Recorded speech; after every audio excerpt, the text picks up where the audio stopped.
افغانستان د لومړي ځل لپاره د بیټرۍ د صادراتو برخې ته دننه شو.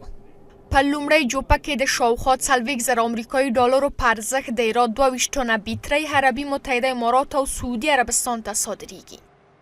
ما برای اولین بار صادرات بیتری را از افغانستان به امارات امروز شاهدش هستیم و انشالله که این کانتینر را که شما ببینید برای اولین بار صادر میشه و این بیتری MF یا مینتنس فری یا اتمی است که شما شاهد صادراتش هستین برای اولین بار.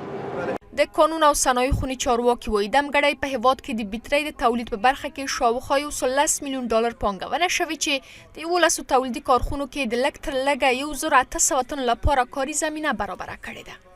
11 تا فابریکه داریم و در این 11 فابریکه تحلیلی که در روزهای اخیر و نزدیک صورت گرفته بالای 110 میلیون دلار سرمایه در حدود 1800 نفر در این فابریکات همی فعلا کار میکنن و انواع و اقسام بیتری‌های مورد ضرورت افغانستان تولید میکنن.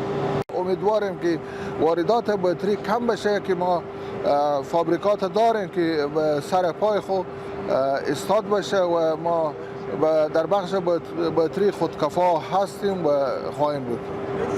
د صنعت او سوداګرۍ وزارت چارواکي هم د تولیدي کارخونو په تیره بیا د برېښنا د کموالي د ستونزو د هوارۍ په موخه له هڅو ډاډ ورکوي.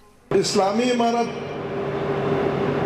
دې ته متعهد ده چې افغانستان به د یو وارداتي افغانستان په ځای باندې په صنعتي تولیدي او صادراتي افغانستان باندې بدلوي. خو دغه هدف ته د رسیدلو لپاره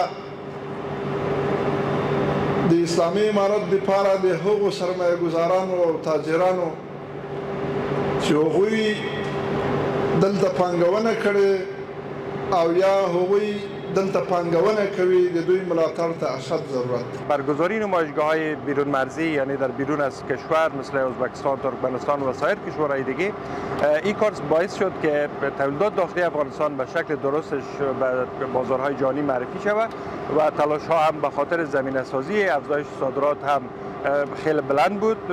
عملا افغانستان از یک کشور وارداتی مبدل شده به یک کشور صادراتی. د چارواکو په وینا دمګړی د هرات په صنعتي ښارګوټو کې 1200 سترې کارخونې فعالیت لري چې له دې منځه د 1012 کارخونو تولیدات بهرنیو هیوادونو ته صادریږي.